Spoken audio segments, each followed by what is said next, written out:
It's the SKOR North Twins Show.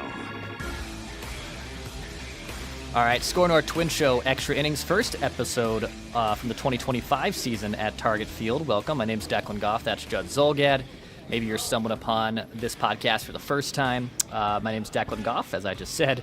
I cover the Twins here in a beat podcasting form. I like to do recaps and reports and notes from the clubhouse here on the SKOR North Twins Show. So if this is something you're interested in, you haven't watched it or listened to it before, hit that subscribe button, the like button, give us a 5-star rating on Apple and Spotify. Judd, Twins drop the home opener today to the Houston Astros. Great start. Great start for the offense. In fact, even great start for Joe Ryan. Strikes out the side. Twins hitters jump on Hunter Brown early, who's this great power pitcher. But unfortunately, after that, the offense basically just went completely silent, and the Twins end up losing 5-2 in their home opener. Yeah, 3 hits in the first for the Twins. Then they got a Castro hit to lead off the second.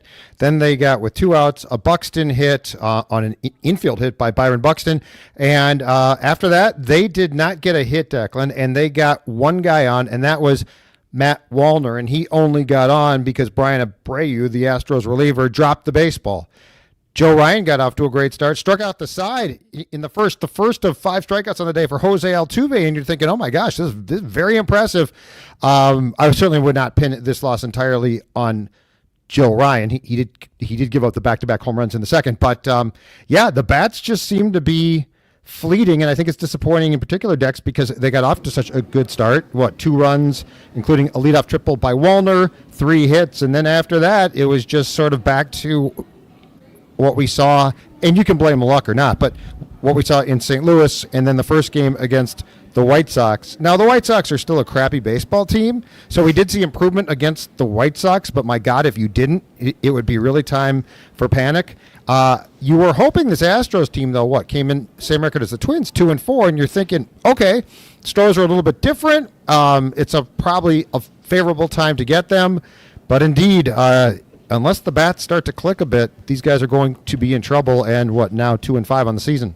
Yeah, 2-5 on the season. Outside of the first inning, which looked like, if they're going to carry this stuff over from Chicago, which was going to be a good sign.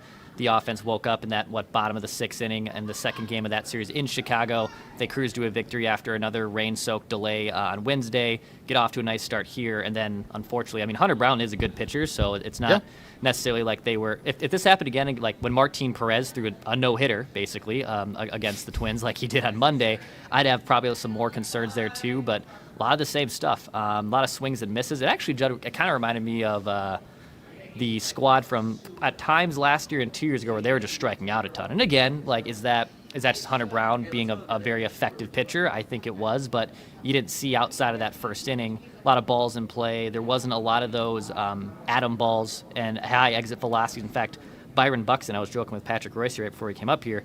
Byron Buxton had 2 singles with EVs at 44 miles an hour, and that went 15, 20 feet up the line. So there really wasn't much life from the offense today. Hopefully that obviously rebounds in the second game of this series. Yeah, definitely. And at some point in time, too, here, Dex, I think that it's just a situation of where, and, it's what now? 7 games in? But at some point here, we've got to, sort of define this team. And 7 games is not enough. But, it's funny. We went from the 3-game sweep where they get swept by the Cardinals, and it was, they're hitting the ball really well. It's just bad luck, right? Like the exit velocities are outstanding, but it's bad luck. Then you go, to your point, to Chicago, and Martin Perez, God bless him. I think he threw a no-no for 6 before he got lifted, and you lose that game. It's like it's the White Sox.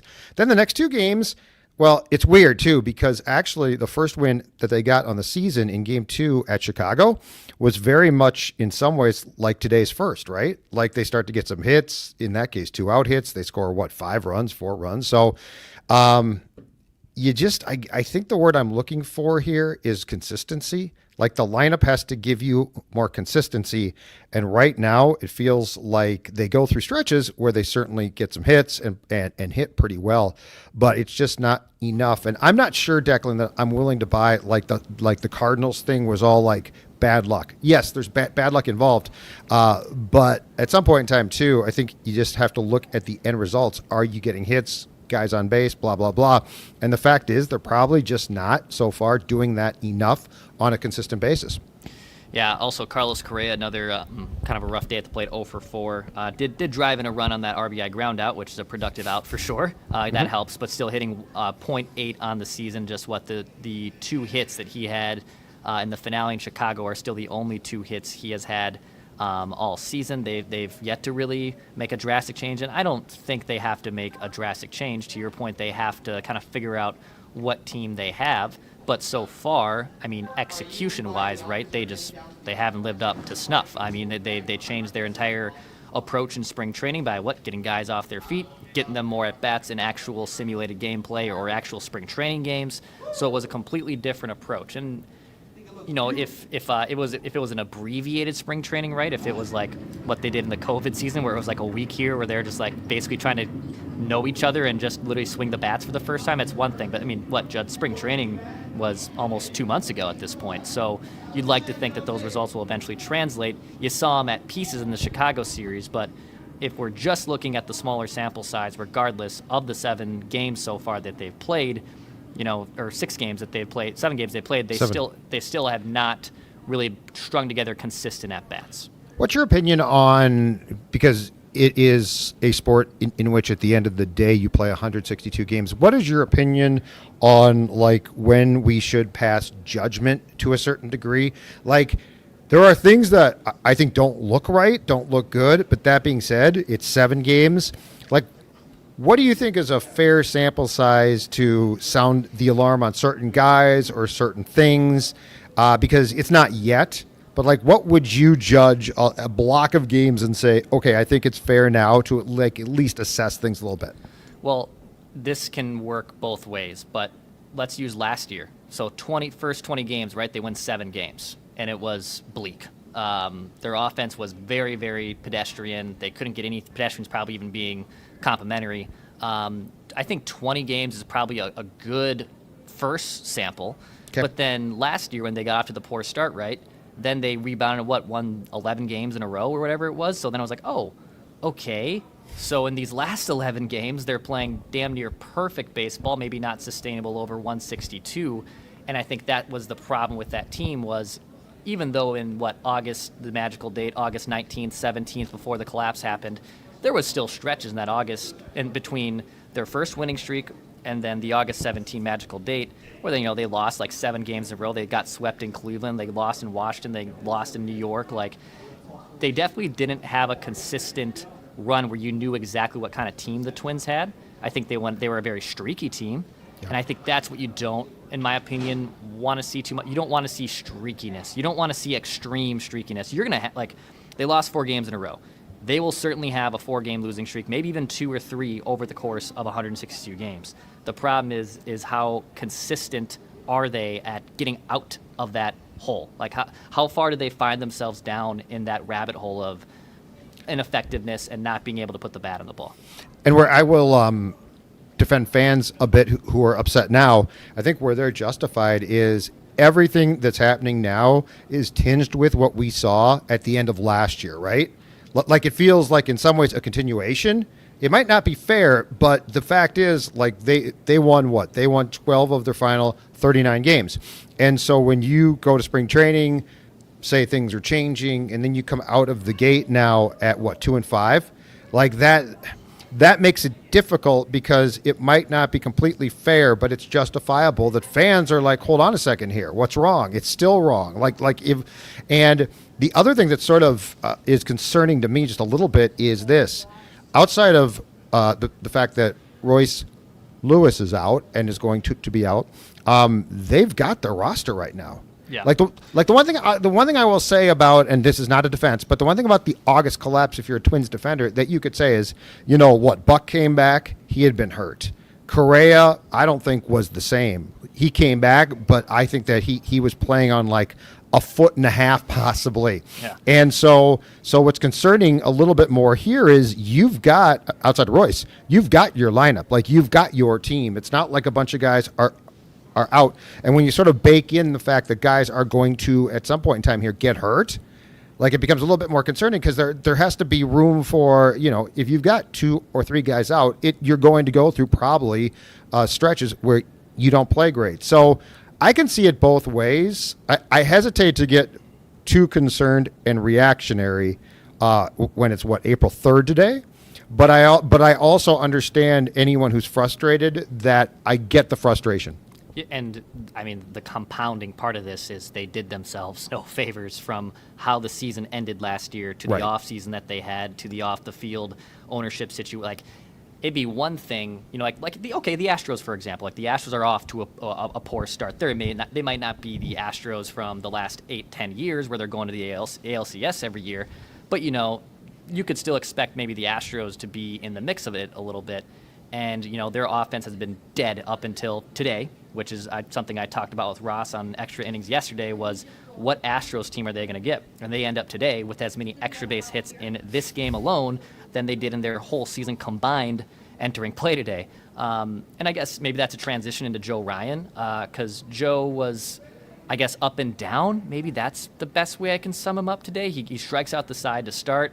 Then he gives up a couple bombs back-to-back, consecutive home runs. Home runs have been a problem for Joe Ryan in his career.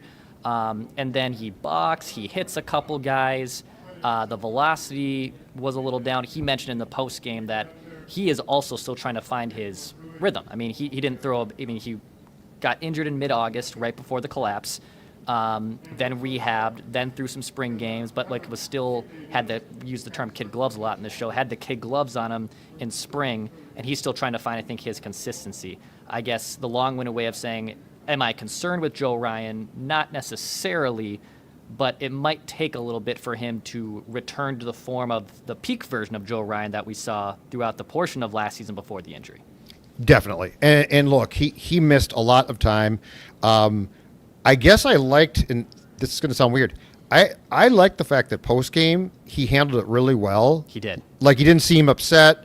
He wasn't happy with his performance, but he also didn't act despondent, which I like at this point. I think it's very fair in the case of Joe, who I thought against the Cardinals pitched well. In fact, that was easily the best start, now that it's a high bar, of that series. But I'm not that concerned about Joe. I think it's going to take some time. I think Joe will be fine. If you had to ask me right now, what concerns me, I'm going to tell you right now, it's the bats.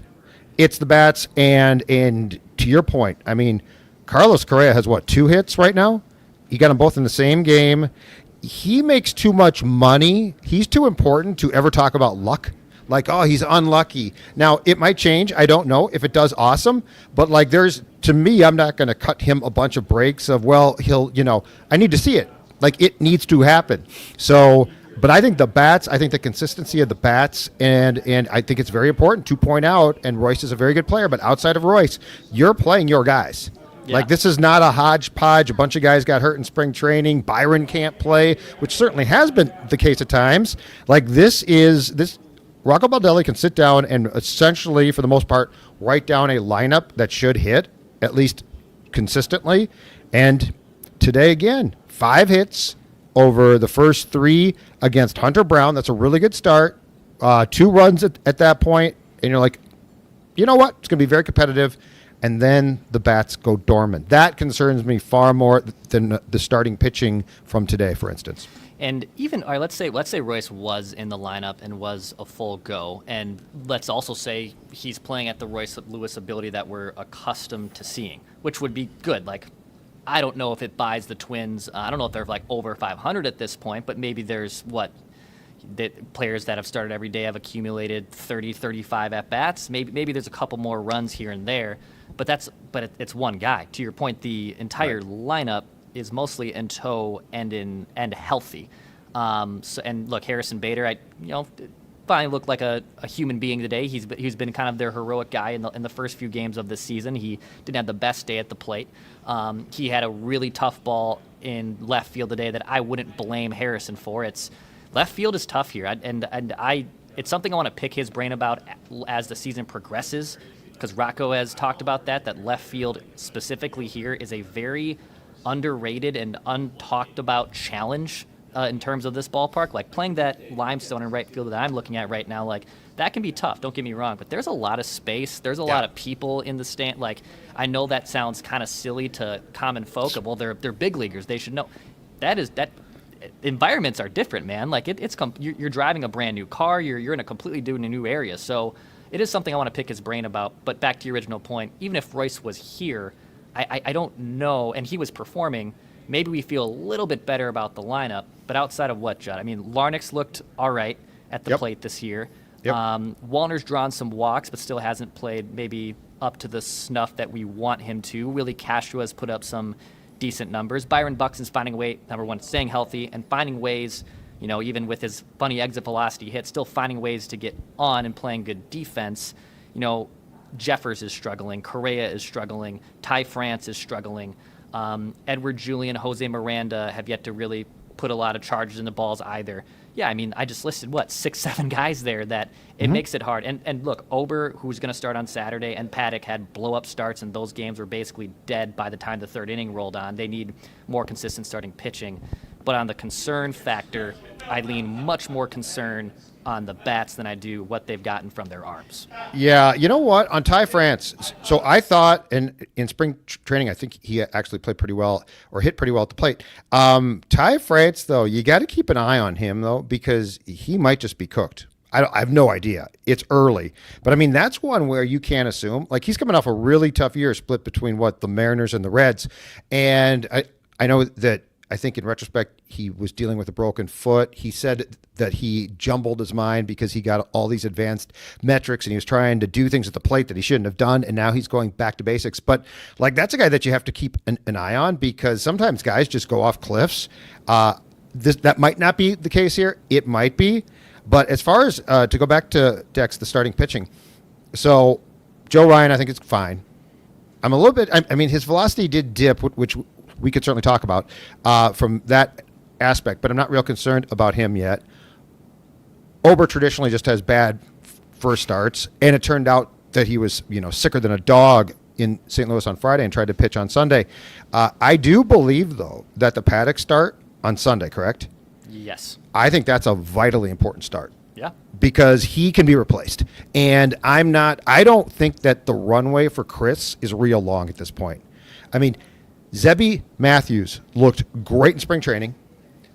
You watched his first start in AAA with the Saints. He looked fantastic. So I actually do think that the Paddock start on Sunday should not be scoffed at. If Chris Paddock has another rough start, I don't think he's got a lot of we'll just wait. Because one, you do need to accumulate some wins here. And two, it looks like there might be a guy who is prepared to replace you. Now, I don't know, that probably means the bullpen, but that is one from a pitching standpoint that I don't think it's on my part, as much as I like to panic. I don't think saying that Paddock could be replaced is panic. I think it's a realistic thing that he does not have a lot of room for clunkers. No, he doesn't. I want to say, unless okay, let's say he does give up another 9 spot in 3 innings. I think they'll give him probably 3 to 5 starts. But if it's just consistently bad, not even consistent, if it's consistently ineffective, then it will be a problem. And Zebby will be here. And look, the poor St. Paul Saints, they got rained out today for the 3rd time already this season. And they have a pitching pipeline there. It's very interesting. And last year they called up Zebby and Festa out of necessity, not because they were necessarily ready and had, I don't want to say not earned their spot because they're big leaguers and they're a call away, but they were rushed up here out of necessity.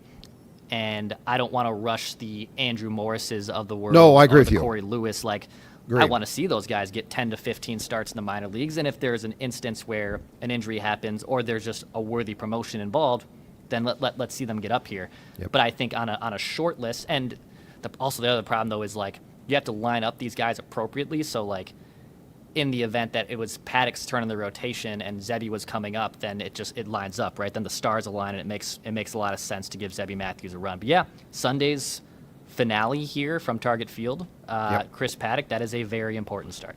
2 things on that front. One is I think the more that the struggles continue, the more that you can't allow for bad starts. Because like if everyone else was pitching well and the bats were alive and well, right, and your top four guys or your top three guys, and in this case I guess Sim is your fifth guy, but if they were pitching well and things were going great, you probably have a little bit more room to be patient. If you're not winning baseball games and Paddock, let's just say, gives up 6 runs, 7 runs. The other thing, though, the advantage of, and it wasn't great to have to do it in 2024, but Festa and Zebby being called up and pitching a lot gave them a lot of experience. Because I'm with you completely. I do not want a repeat of that. I don't want to be calling up guys that it's like, oh my God, what are we going to do? Let's call up this guy and that guy. And you've got a bunch of guys or 2 or 3 guys making their debuts. I don't want that. But in the case of Festa, and I think Matthews especially, you do have the advantage of the fact that they got experience. It was somewhat forced, but they got experience. And it sounds like Zebby showed up to spring training sort of catapulting off of that and was prepared. Yeah. So, like, I do think there's a big difference between a repeat of rushing guys and having 2 guys that got a lot of good experience last season and now cashing in because, let's just say it again, because Chris Paddock can't get guys out. Right. By the way, hit the like button, subscribe button here on the SKOR North Twins Show. Off day tomorrow. I will be back here most likely Saturday, and I will be here Sunday for sure. So be on the lookout for extra innings episodes here on the SKOR North Twins Show. One final note here. I saw some fans asking just what, because we had the note about Brooks Lee. He's in Florida kind of doing simulated games, and we'll see if he's kind of getting closer to returning to this team rehab assignment. I don't know, but at least he's down in Florida and he's doing simulated games, and they're putting him through, I guess you can say, the classic buzzword, baseball activities, getting him ready. On Royce, I think this injury with this hamstring might be out. He might be out, I think, longer than maybe anticipated is probably the best way I can phrase that. He suffered a hamstring injury before the playoffs in 2023, and it sounds like this injury was a little bit more severe than that. So I don't envision Royce Lewis probably helping out the Twins necessarily anytime soon. Things can change. He's a fast healer. But that's kind of the update on Royce is I don't envision that hamstring and him coming back from that anytime soon. That's unfortunate. Yeah. Very unfortunate. But I guess at this point in time too, if you're the Twins, you have to be prepared for that. Yeah. So do you think they roll with Miranda at third most of the time and Castro? Like, what's your thought process if he is? Let's just pick a date. Let's say he's out till June 15th or something like that. Yeah. Do you think that they roll with what they have, or do you think that there could be something in the hopper potentially to help replace that? Yeah, I think right now the short-term answer is Miranda and Willie Castro. Luke Keyshaw is down at AAA, but he's more of a second base, first base. He can play, I think, even some center. He intrigues me a little bit. I'm not going to lie. Intrigue me. He intrigues me a second. I think I would envision his bat is probably more ready than his glove. I'm not saying he's a butcher in the field. I just don't know where he fits in to the Twins' current plans. To answer your question on Ty France, or to go back to that, like if that experiment doesn't work and Keyshaw's glove is maybe at least passable at first, is that the replacement for Ty France? But to look at what their long-term plans are at third, I would say Jose Miranda and Willie Castro are going to see the bulk of the time at third. And we have yet to really see, and maybe this happens on Saturday or Sunday, but Carlos Correa has started every game at shortstop. I know there's the off day on Friday. Right. But right now, Willie Castro is their backup option at short, which is not their, I think, internal preferred option. And if a held perfect world, Brooks Lee gets the run at short. But I am curious with that because if Carlos needs a day off, or at least a day off his feet, Willie Castro then probably slides over to short. Okay, and if and when Brooks Lee comes back, it sounds like there's a good chance that will beat Royce coming back. Do you think Brooks Lee then goes to third more? Yeah, he might. And Miranda plays him first, and Ty France doesn't play? Yeah, maybe some DA. Yeah, if Brooks Lee was here before Royce, which it sounds like, I think that is probably more likely at this point. I would think Brooks gets the left side of the infield, shortstop and third, mostly third, obviously, if Correa's playing. Yep. Mixes in maybe at some second here and there. But, yeah, I mean, it's unfortunate, obviously, with Royce, who's dealt with a ton of injuries. But, yeah, I don't know. I didn't get the sense that he'll be back anytime soon for the Twins. Oh boy, I hate to bring the bad news though, but keep in mind too, if Brooks has a back problem, and it sounds like what they're describing this as different than the slip disc last year, but he has a back problem. Third base and shortstop are not ideal positions. Right. Yeah. The Twins had a kid in my youth, John Castino, who was a third baseman. He was a brilliant, really, really good, but he had chronic back problems. Eventually, unfortunately, forced him to retire, but he got moved to second base to sort of take some of the stress off. And it didn't work. But the point is, if Brooks has back problems that just continue to be issues, I don't know how long a guy like that can play third or short. Yeah. You know, like some of these guys, though, like, for example, Buxton, like they're letting Buxton go. And right. He's going to play fast and he's going to play hard, and you can't tell him to necessarily slow down. Right. And it's probably too early to pull the plug on a situation for development with a guy like Brooks Lee. But yeah, I mean, yeah, it's definitely something I mean, we've talked about it before. Head injuries and back injuries, and especially like a back injury for I don't know how old Brooks Lee is, 23, 24-year-old. I don't even know if he's that old. That's a little scary. So I would envision Brooks Lee does come back to the Twins before Royce does, but I would envision he still probably gets more starts on the left side than necessarily at second base. This is not the news I wanted today. I know. This is not the news I was looking for from the clubhouse. We started today's first episode from Kieran's as the first place Minnesota Twins show here, and they fell to 2-5, and there was only like 5 games in the big leagues today. Small slate. There wasn't a lot going on. So now, unfortunately, this is technically your last place Minnesota Twins show because the other 4 teams, I believe, did not play today. So they're now a half game back. Kansas City's on top at 2-4. There's only one team in the Central right now with a positive run differential. But I mean, even in the AL West, the Rangers are 5-2, and they technically have a negative run differential. So yes, we're in sample size season, baby. Like we're in overreaction in sample size season. Yeah, that's what I'm saying. That's where we're at here. Yep. And keep in mind on Ty France, I'm just throwing out the fact that I'm curious about him being cooked potentially, but I'm the same guy who a year ago, Carlos Santana. You did. He got off to a terrible start, and that was like the entire month, and I'm like, this guy can't play. Gold Glove, got a bigger contract in Cleveland, so hopefully on Ty France, I am completely wrong. Hopefully Sports Dad is wrong. That might be the next T-shirt. Hopefully my Sports Dad is wrong. That is wrong, yep. That is wrong. Hey, hit that like button, subscribe button here on the SKOR North Twins Show. Appreciate everyone that has listened, watched, and supported this show. More extra innings content coming at you this weekend here from Target Field. Appreciate everyone who has watched and listened. For the Sports Dad, I'm Dex. Thank you, and we'll be talking at you very soon.